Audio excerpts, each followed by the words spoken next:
তার দেখতে পাচ্ছেন পুরো ঘাসে ভরে গেছে জায়গাটা। তো কিন্তু কিছু মনে করবেন না, ঘাস নয়, এখানে আপনারা দেখতে পাচ্ছেন কি একটা দেখতে পাচ্ছেন এখন এই যে চাষ হয়েছে পেঁপে গাছ। কারণ এত ঘাস হয়েছে আপনারা বুঝতে পারছেন, বাকি ভিডিওগুলো তো দিয়েছিলাম যে আমাদের এদিকে এত বৃষ্টিপাত হচ্ছে, প্রচুর পরিমাণে বৃষ্টিপাত। এই আগাছা সত্ত্বেও কিন্তু গাছগুলোর গ্রোথ কিন্তু খারাপ হয়নি। দেখেন এই সাইডটা, আমি তো প্রত্যেক দিন আপনাদের মালচিং ওই সাইডটা দেখাই, আজকে দেখে এই সাইডটা দেখাচ্ছি আগাছা যেদিকে আছে। তো এরকম গাছগুলো হয়েছে, দেখেন এদিকে পুরো গাছ লাগানো আছে অন্য। তো এইরকম আগাছাযুক্ত জায়গাতেও কিন্তু পুরো জায়গাটাতে ভালো পেঁপে গাছের গ্রোথ হয়েছে। এই যে এইখানেও কিন্তু ভালো হয়েছে গ্রোথটা, দূর থেকে ছোট দেখাচ্ছে, এই যে দেখেন গ্রোথ কিন্তু ভালো হয়েছে। যাই হোক, আমাদের পরিচর্যা বা ওয়েদার খারাপের জন্য কিন্তু আমরা এই গাছগুলোর পরিচর্যা ভালো করে করতে পারিনি। ঠিক আছে, এই যে গাছটা দেখেন এত কোয়ালিটি সুন্দর হয়েছে, গ্রোথটা দেখেন মোটা হয়ে গেছে কাণ্ডটা। কিন্তু কি করব, বৃষ্টি এত পড়ছে, প্রত্যেক দিন বৃষ্টি পড়ছে, প্রত্যেক দিন। আর বাড়িটা আমাদের এখান থেকে বলেছিলাম যে 1-1.5 কিলোমিটার, এই যে দূরে বাড়িটা দেখতে পাচ্ছেন, একদম কোনো বাড়ি নেই। ওই যে জঙ্গলটা আছে তার থেকেও বেশি দূরে যেতে হবে। এই যে এই রাস্তাটা ধরে যেতে হবে, এই যে তাল গাছ আছে, তাল গাছ হয়ে এদিক দিয়ে এই জঙ্গল হয়ে ওই পারে উঠতে হবে, ওই পার হয়ে উঠে ওই যে একটা গাছ দেখা যাচ্ছে, সেই গাছগুলোর ধারে গাছগুলোর দিয়ে যেতে হবে, এদিক দিয়ে আমাদের বাড়িটা যেতে হবে, ওই জঙ্গলগুলো পার করে যেতে হবে বাড়ি। তাহলে অনেকটা জায়গা, এবং এতটা জায়গা যে একবার যদি এখানে আসি বাড়ি যাওয়ার ইচ্ছা করছে না, আর বাড়িতে গেলে এখানে আসার ইচ্ছা করছে না। এত আগাছা সত্ত্বেও কিন্তু গাছগুলোর তুলনা হয় না যে এত সুন্দর গ্রোথ আসছে। যাই হোক, এদিকে যদিও গাছগুলো ঠিকঠাক পরিচর্যা হয়নি, তার কারণে কিন্তু এদিকে ফুল ফল আসছে না।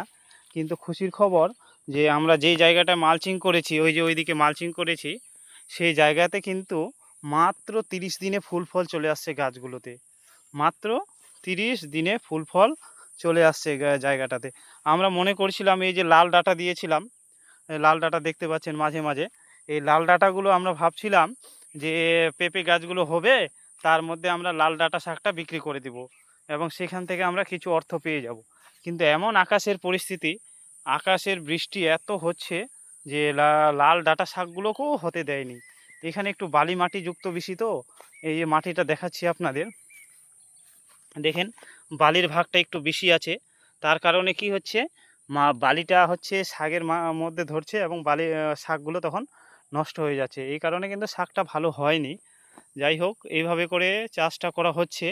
তো কেমন হচ্ছে আপনারা জানাবেন।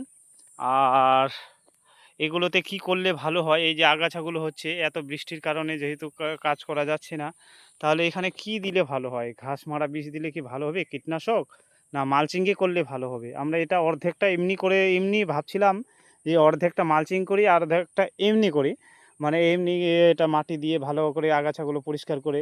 তো ওয়েদারের কারণে এটা করতে পারছি না। তো কোনটা বেশি ভালো হয় সেটা দেখতে চেয়েছিলাম। আপনারা যারা চাষ করছেন পেঁপে গাছ, তারা বলবেন যে কোন ইয়েটা দিলে বেশি ভালো হয়। হ্যাঁ, মালচিং দিয়ে করলে ভালো হয় না এমনি করলে ভালো হয়? যাই হোক, মালচিং করা মোটামুটি 1 সপ্তাহ হচ্ছে, 1 সপ্তাহ হয়নি।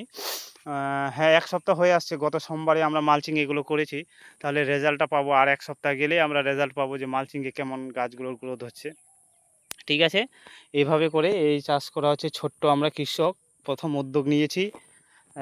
এখন আমরা মার্কেটিং নিয়েই আমরা বেশি চিন্তিত আছি যে পেঁপেগুলো সেল দেবো কী করে? যেহেতু গাছগুলো মোটামুটি হয়ে আসছে, কারণ এটা তো হয়েই গেছে ফসলটা। তাই মার্কেটিং নিয়েই চিন্তিত আমরা আছি। যদি কারো জানা থাকে যে পেঁপেগুলো কোথায় সেল দিব, সেই বিষয়ে জানাবেন। কারণ আমাদের আরও আগামীতে পরিকল্পনা আছে, সেখানেও লাগানোর পরিকল্পনা আছে আরও আমাদের ৫ বিঘা জমিতে। তো আপনারা যদি জানেন কারো মার্কেটিং বিষয়ে, তাহলে জানাবেন অবশ্যই। তাহলে আমরা সেখানেও কিন্তু অতি সত্বর পেঁপে গাছগুলো লাগিয়ে দেব। ঠিক আছে? সকলকে অসংখ্য ধন্যবাদ। নমস্কার।